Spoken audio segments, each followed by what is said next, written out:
to the Hurry Up podcast presented by Hoop Good Media Group, powered by TriStateFootball.com. Be sure to follow us on all social media at HG Media Group and at TS Football. We're here in week 7, and we have a great group of guests today. And our first guest coming up will be Cincinnati Hills Christian Academy coach Calvin Renfroe. Coach Renfroe and the Eagles are 5-1 on the season, and he'll be here to talk about their upcoming matchup with Madeira on Friday night at home. Been a great season so far, and looking forward to hearing what Coach Renfroe has to say about his team's big game this weekend. So we'll have Coach Renfroe join us right after this.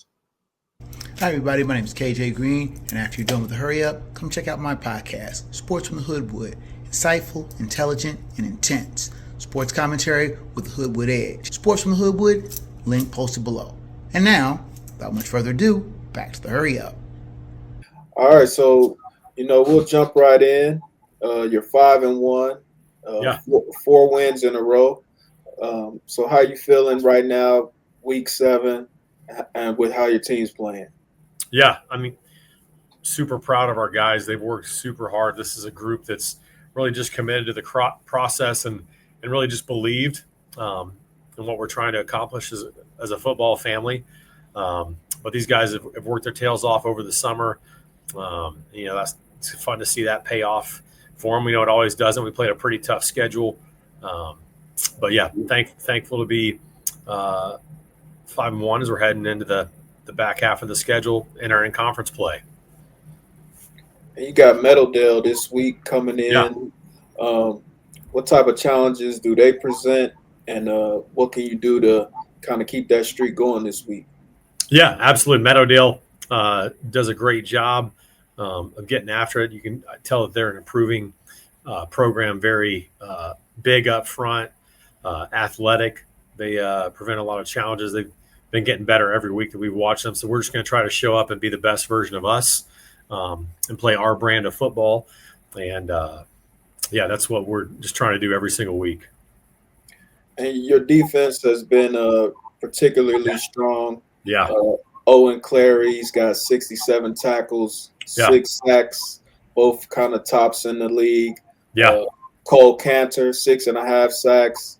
And Max Laban, 5 INTs. So you kind of got it on all 3 levels of the defense. Tell me about those playmakers and how they have did their thing so far. Yeah, the defense has been great, man. They've been so much fun to watch. They absolutely fly around and get after it, go for the football.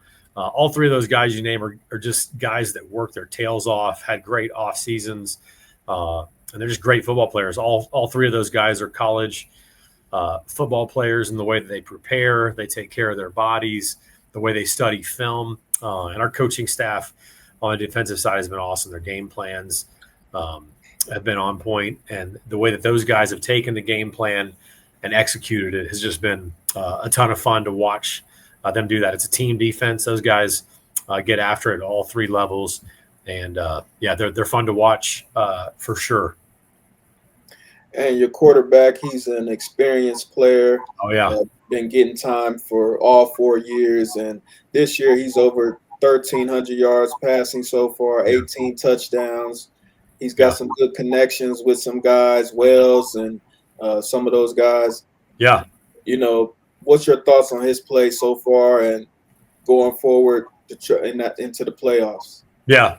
Griffin is a great young man, great leader. We're so thankful for him and just the way that he carries himself, the way he loves the young guys on our team, man. He's a difference maker, obviously on the field, but off the field for us. He's worked his tail off. He's also an all-city basketball player, so he's going to have offers to play college football and college basketball, which is awesome. But, our offensive line has done a good job giving him time. And then, Wells, Sheen Shang, Aiden Meyer, Laban has also contributed on offense. Jeremiah Seneth and Nolan Lum are our receiving core is pretty solid, and those guys put in the work in the off season. And it's just fun to watch them go out there and have fun. We do like to toss it around a good bit, but the guys, the connections are strong, and it's been fun to watch for sure.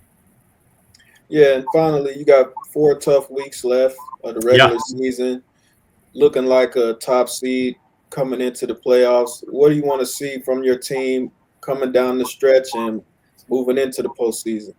Yeah, you always want to finish strong, right? So I think the first half of the year is just trying to figure out who you are. And then for us, as we head into conference play, we've got some tough games coming up with Purcell and Roger Bacon, and then a rivalry game with Summit within our league. So, we're 5-1, and our ranking is pretty good right now, but we haven't even played a conference game yet. So we got to handle business there. And we just want to be peaking at the right time. So we just want to, once the playoffs start, be playing the best brand of football that we can play, and just being a light in every situation in our community and everything that we can do to just make it better. Great stuff. Well, Coach, thank you for your time. Good luck this weekend and moving into conference play and the postseason. Brandon, appreciate you, man. God bless and go Eagles. Thanks for having us and shining the spotlight on our guys. Yes, sir. Have a good one. All right, man. You have a blessed day. Thanks. You too. That was Coach Calvin Renfroe, Cincinnati Hills Christian Academy. The Eagles looking good over there in Sycamore Township.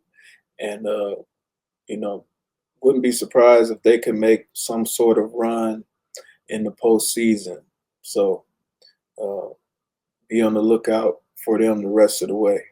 Next up, Madeira coach Chris Stewart and how his team is faring in the Cincinnati Hills League so far this year and their upcoming matchup this week.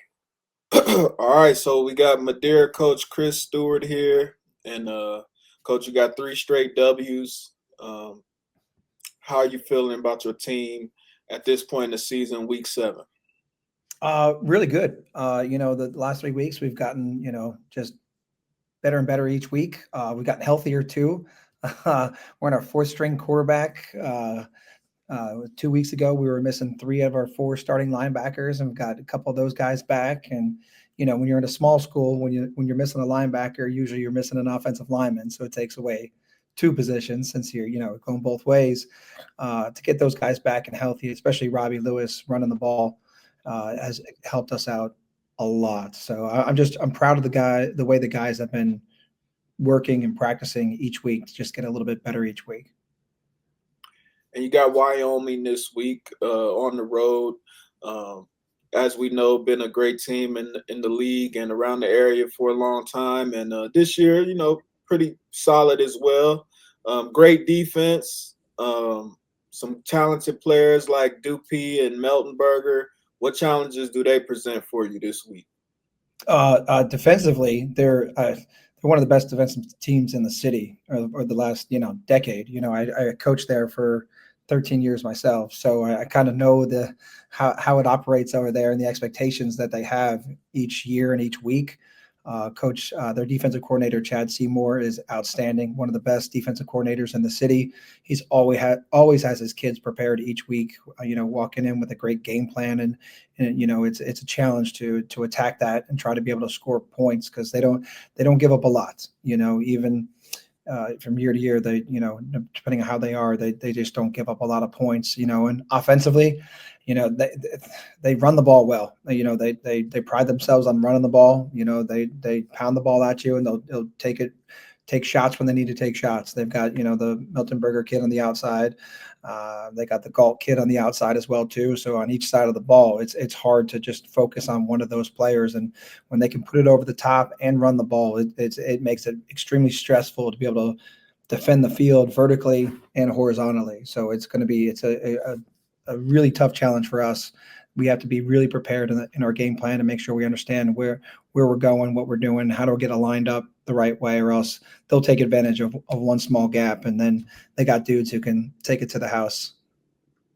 And you talked briefly about their defense. A guy like Jackson Hamilton, really disruptive. How do you kind of keep him at bay so that you can do the things you want to do on offense?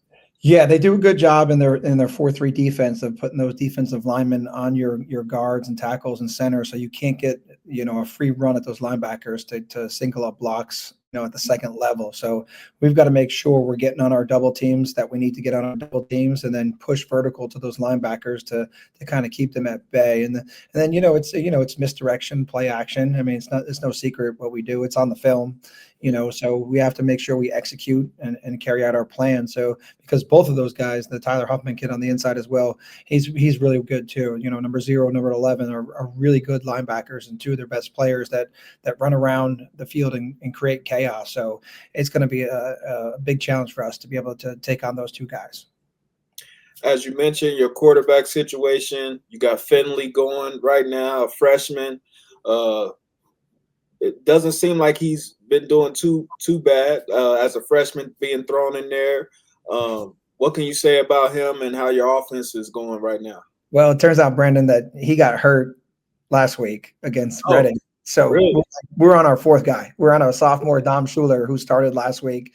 So, Braden Wallace, hopefully he can get cleared in the next couple of weeks. He's very, very close to coming back. Jamison Finley did a great job when he was stepping in, a freshman, to be able to go and compete, get a W against Finneytown. Unfortunately, got hurt against Reading. And then to have the fourth guy come in against Deer Park, Dom Schuler is a sophomore, played a little bit of JV quarterback last year and this year as well, step in. He went 7 out of 10 passing last week, ran for a touchdown. I mean, that just speaks, so much about our players and how committed they are to understanding and being ready for the opportunity when the opportunity presents itself instead of waiting for that opportunity. And it's a testament to our coaching staff to be getting these kids prepared week in, week out, regardless of who's on the field. And to be able to win 3 games in a row when you lose a couple quarterbacks and a couple guys to injury is, again, a testament to our players of being prepared, and then our coaching staff as well. So I'm proud of all of them. Yeah, defensively, Opichka, is that how you say it? Opichka, yeah, Brandon Blake Opichka is his dad's Brandon. 72 tackles, really flying around, doing a lot for your defense. What can you say about how he's been performing this year? Outstanding year. Outstanding. He was close on the verge of playing. He played a little bit last year at the end of the year due to injuries, and he played in our playoff game last year. He's a kid who works extremely hard. He's a wrestler. His older brother played for us, so it kind of runs in the family. He's waited for his opportunity, and when an opportunity came, he's taken advantage of every single opportunity. He's a leader on the defense. He always knows where to go, and he's always at the right place at the right time. And, being a little bit undersized, and he's still aggressive. He'll come down and make those tackles at the line of scrimmage. And it's been a treat to watch him play each week. And finally, the CHL, you've been a part of it for many years, as you mentioned. 4 more tough games left. People will highlight these next 2, especially, but 4 big ones left. How do you manage your way through as you continue to push towards a playoff berth? That's a great question. You get down to these last few weeks, and kids want to start looking at those things and looking ahead. And our job as a coaching staff is to make sure, literally, worrying about Wednesday's practice and then Thursday's practice, and then we're worrying about Wyoming. As coaches, we can kind of look ahead and kind of navigate how we're going to do it. But truly, the biggest challenge for us is for us to get the kids to understand that, if we don't practice the right way in the week, when those opportunities arise, 2, 3, 4 weeks down the road, we're not going to be ready for those weeks. We have to make sure that we're ready and we're getting 1% better every day. I know it sounds cliche, but we truly try to tell kids that is like, if you prep just one day at a time, when those opportunities come, you'll be able to take advantage of those opportunities. And so that's the biggest challenge for us in the next 4 weeks is make sure we are where our feet are. And we're focused on the game plan and executing today's Wednesday's practice. And then as we go into to Friday and play Wyoming. Yes, sir. Well, Coach, I appreciate your time this afternoon. Good luck on Friday and the rest of the season. I appreciate it, Brandon. Thank you. Thank you so much for having me on and talking about our team. And thank you for what you do for high school football around the tri-state area. Thank you. I appreciate it. You're welcome. That was Coach Chris Stewart of Madeira. Great coach, been around a long time, and they're going to look to get a big win this Friday against Wyoming. So we'll see what happens, and I'm looking forward to it. Thanks for watching the Hurry Up Podcast, Episode 7. Thanks to our guest, Madeira coach Chris Stewart and CHCA coach Calvin Renfroe for joining us, telling us about how they can get a win this week. We'll be here next week with some more great coaches. Thanks again, and we'll see you next time.